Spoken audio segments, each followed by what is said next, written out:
नमस्ते, यहाँलाई स्वागत छ।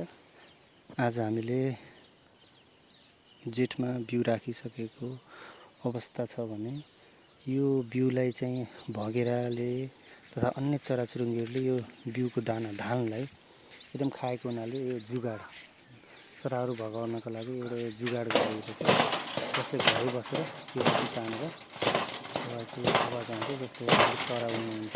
दिउँसोको गर्मी खेतमा चरा हेर्नुपर्ने धेरै समस्या भएको हुँदा एउटा जुगाड राखेर हेर्नुहोस् यसरी माथि त्यो तान्दाखेरि यो तलको भाग पनि गर्छ, जसले गर्दाखेरि चरा उड्छ, जसले गर्दा धानको बिउ राम्रो उत्पादन हुने गर्दछ।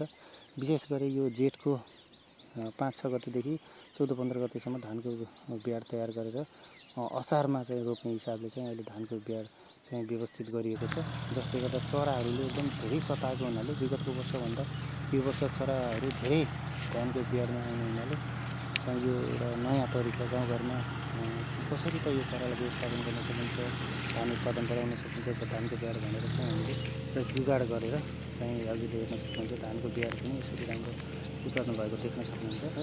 त्यसैमाथि कृषकहरूलाई धानको बिउको मूल्य पनि अधिक पर्ने र चराहरूले त्यही धानको बिउहरू खाइदिनाले उत्पादनमा समस्या हुने, पछि रोप्दाखेरि बिउ नपुग्ने हुने हुँदाखेरि गाउँघरमा आफ्नै तरिकाले कसैले हामीले चाहिँ एउटा यो घरबाट एउटा लामो डोरी खेतमा ल्याएका छौँ, यो टिन बाँधेर पछाडि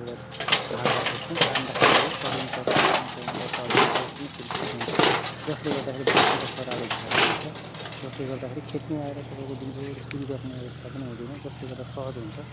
जहाँ समस्या हुन्छ त्यहाँ चाहिँ मान्छेले एउटा उपाय खोज्छ।